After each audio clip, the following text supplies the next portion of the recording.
Part 1. The Stranger by the Road, full 1,000-word version. The rain had just stopped when Emma Parker noticed the woman by the roadside. The streetlights reflected on the wet pavement, and the evening mist wrapped the quiet Seattle road in silver.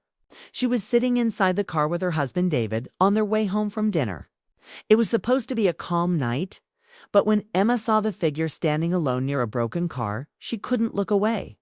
The woman was young, maybe late 20s, wearing a thin coat, her hair damp, her arms crossed tightly as if holding herself together. "David." "Slow down," Emma said, leaning forward.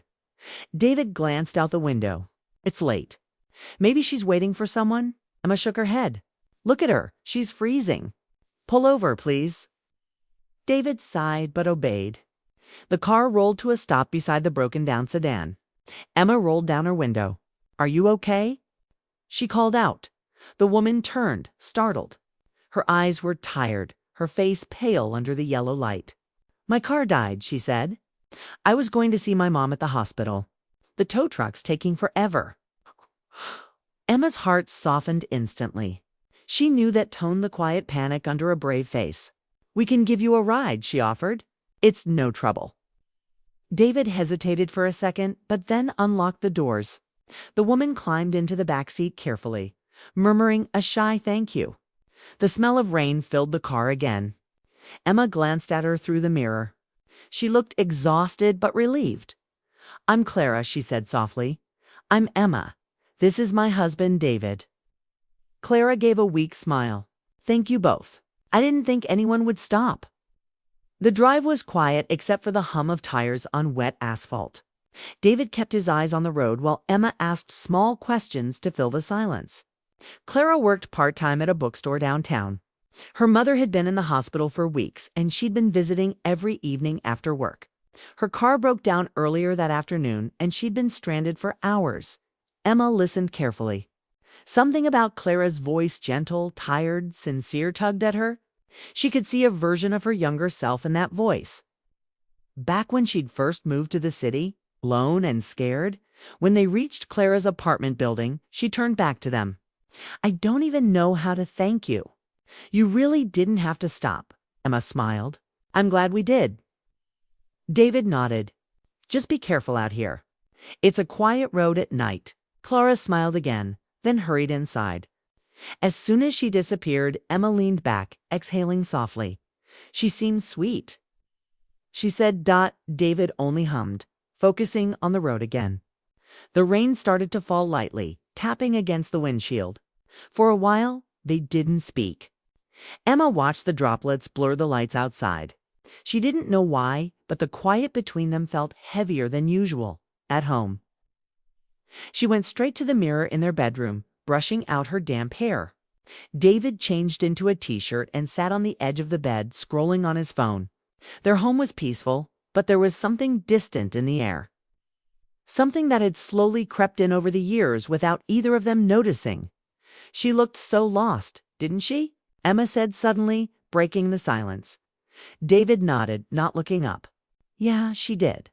Something about the way he said it made her pause. It wasn't wrong, it was kind. But the softness in his voice reminded her of how he used to talk to her. Before work, bills and quiet dinners became routine. She smiled faintly, pretending not to notice the thought lingering in her chest. That night, Emma couldn't sleep. She kept thinking about Clara, how small her voice sounded, how tired she looked, how grateful she had been. There was no jealousy, no fear, just curiosity and a strange, quiet ache she couldn't explain. The next morning, the world returned to its usual rhythm. David left for work early, and Emma cleaned up the kitchen. She tried to push last night out of her head. It was nothing, just a moment of kindness. But as she wiped the counter, she found herself glancing at the window, half expecting to see that same stranger again. Days passed and life went on. But something about that night stayed with her. Every time she passed that same stretch of road, she looked out of the window automatically, remembering the way the rain had shone on Clara's face, the quiet thankfulness in her eyes. It wasn't that Emma was unhappy. She loved David deeply, but marriage had turned into something quieter, comfortable, predictable, but missing the warmth it once had. They laughed less, talked less, and sometimes went to bed without even saying goodnight. Seeing Clara had stirred something in her, a reminder of what compassion and connection used to feel like. One evening, as Emma prepared dinner, David walked into the kitchen. "You know," he said suddenly, "I can't stop thinking about that woman we helped. I hope she got her car fixed." Emma looked up, surprised. "Clara, yeah, I hope so too." There was a pause. David smiled faintly. It felt nice helping someone like that. Emma smiled too, but her heart felt heavy in a strange way. She realized that she missed seeing that light in his eyes, a light that used to shine for her. That night, as they sat together on the couch, the TV murmuring in the background, Emma found herself wondering what had changed between them. They weren't unhappy, but something had gone quiet. She remembered how they used to hold hands just because, how they used to talk about dreams, road trips, and plans that never happened. Somewhere between busy days and quiet nights, they had let life grow still. And yet, the memory of that small act of kindness, the three of them in the car, the rain, the silence had reminded Emma that love wasn't just about romance or passion. It was about seeing someone in need and choosing to care. Before bed, she turned to David and said softly, "I'm glad we stopped for her." He looked at her for a moment, then smiled. "Me too." When he turned off the light, Emma lay awake again, her thoughts restless. She didn't know why that night mattered so much, but deep down, she sensed it wasn't over. This simple choice to stop the car had started something. Not trouble, just change. Something was shifting quietly, and she could feel it as she closed her eyes. The image of Clara under that street light returned the rain glistening on her hair, the look of hope when they stopped. Emma had thought she was the one offering help that night, but somehow she couldn't shake the feeling that Clara was about to help them. Two in ways neither she nor David could yet understand, and as the soft patter of rain returned outside, Emma realized that sometimes it's not the storms that change your life, it's the people you meet after them. Part 2. The Help That Changed Everything, full 1,000-word version A. Week passed since the night Emma and David helped Clara. Life slipped back into its quiet, routine morning coffee. Commutes and tired evenings, but something about that night still lingered in the back of Emma's mind. She hadn't expected to hear from Clara again, but one Saturday morning her phone buzzed. "Hi, Emma, I'm sorry to bother you. It's Clara," the message read. "My car's still at the mechanic. I need to visit my mom at the hospital. Could I ask for a ride?" Emma smiled softly. Clara had seemed kind, genuine, and lonely. Helping her again felt right.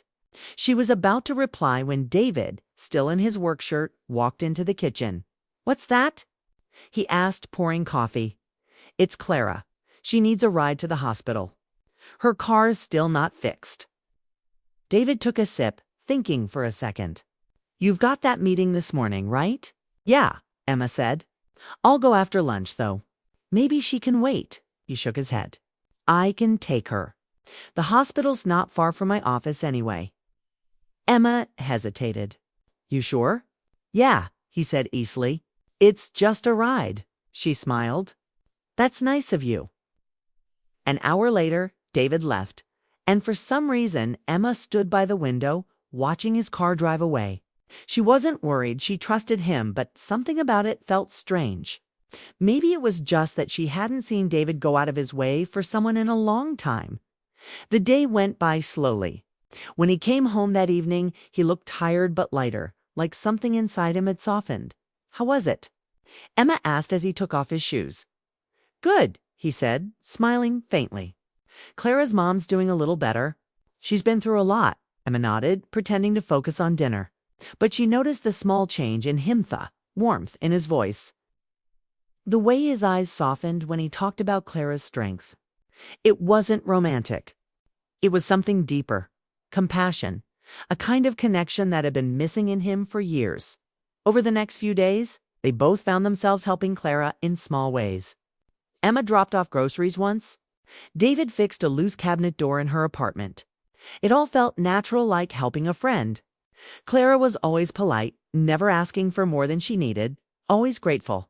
She brought them homemade muffins once as a thank you, laughing shyly when David joked about opening a bakery. Still, Emma felt something stirring quietly in the background, something emotional, not dangerous, but unsettling.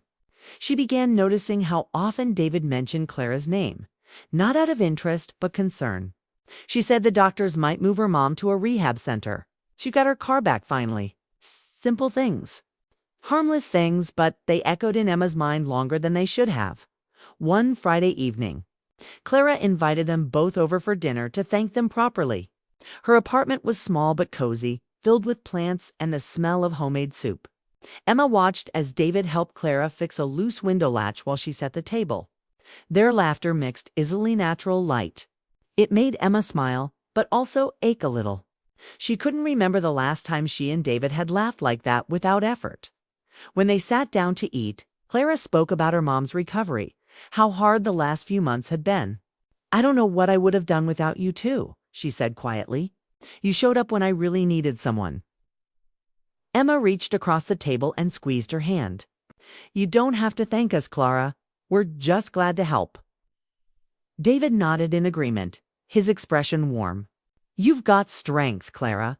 Not everyone could hold it together the way you have."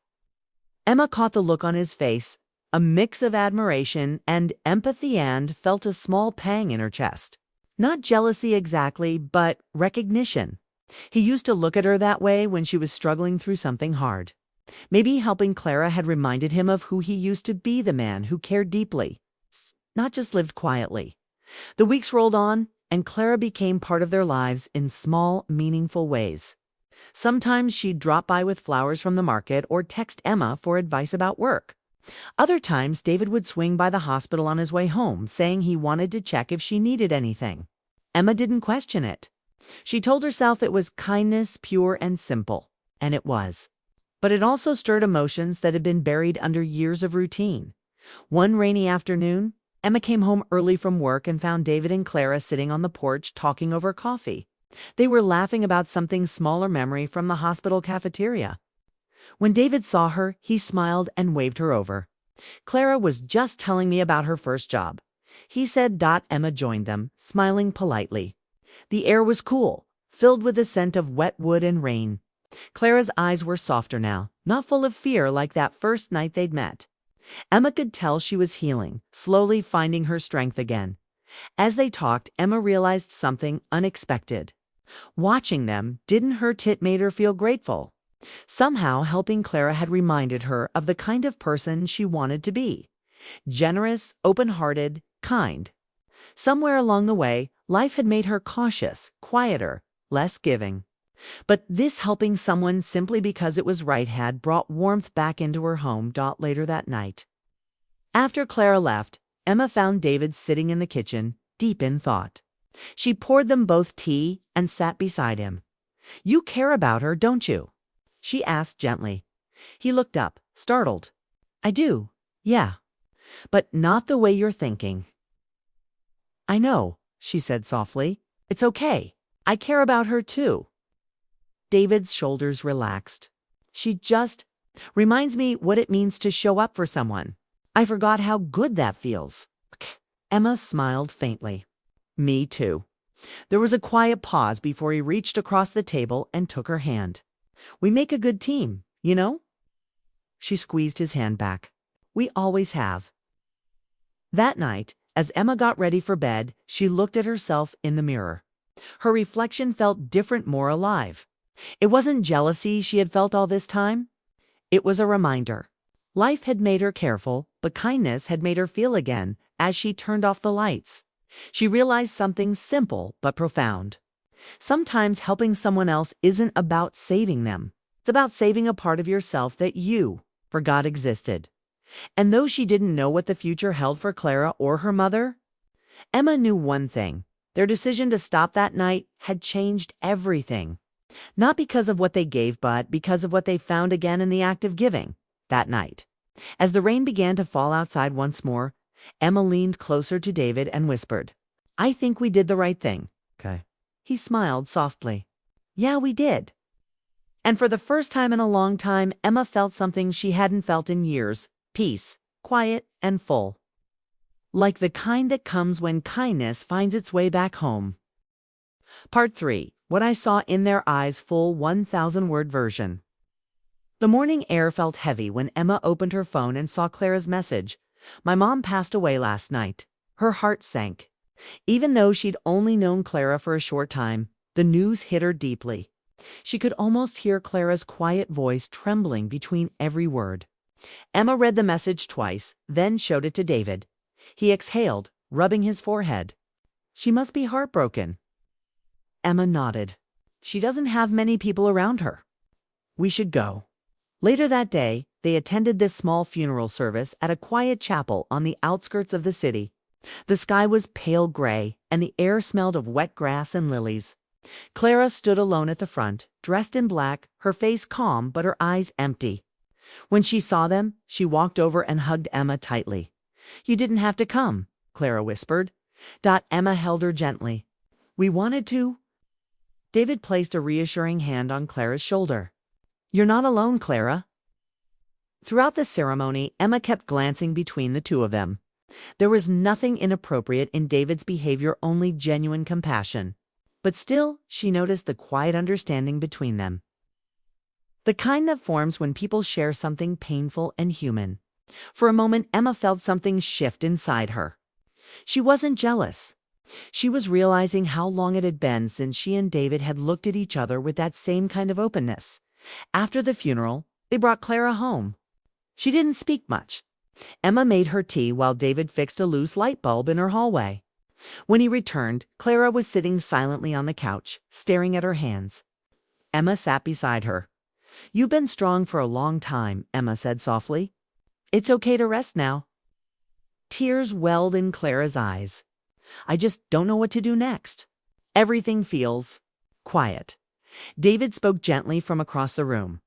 "You take it one day at a time. That's all any of us can do." The room fell into a peaceful silence. Emma looked at them both, to people who had helped each other heal without even realizing it.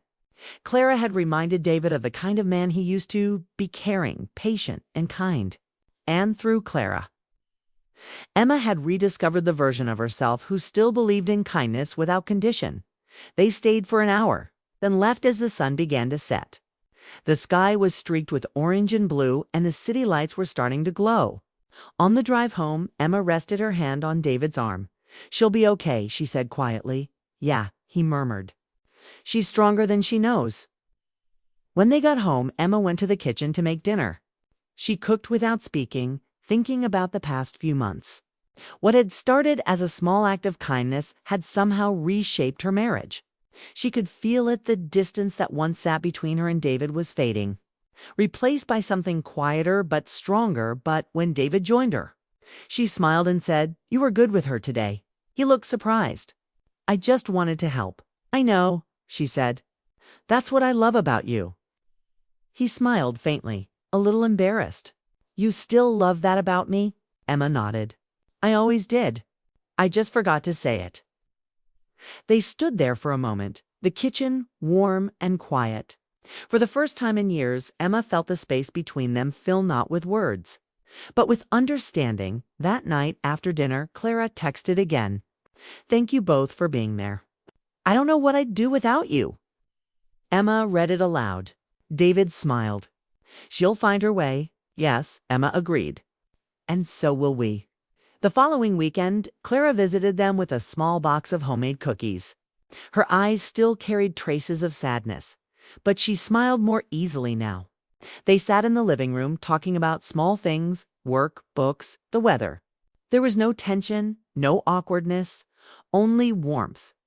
At one point, Clara looked at Emma and said, "You're lucky, you know. You and David, you have something rare." Emma glanced at her husband. He was sitting beside her, laughing softly at something on his phone. She smiled. "We've been through our share of quiet seasons," she admitted. "But sometimes it takes helping someone else to remember what you already have." Clara nodded, eyes shining with understanding. "I think I know what you mean." When Clara left that evening, Emma watched from the porch as she walked down the street. The air was cool and the city lights shimmered on the wet pavement. David came up behind her and wrapped an arm around her shoulders. "She's going to be okay," he said again. Emma leaned into him. "We all are." They stood there quietly, watching until Clara disappeared around the corner. The world felt calm again, not because everything was perfect, but because they had remembered how to truly care, not out of duty or habit, but out of love. Later that night, as Emma was getting ready for bed, David sat beside her on the edge of the bed. "You know," he said softly, "you were right to stop that night." Emma looked up. "What do you mean?" "That night we saw her by the road. You told me to stop. I didn't want to. Remember? I thought it was too late, too risky. But you said she looked scared." Emma smiled faintly. "I remember." He nodded slowly.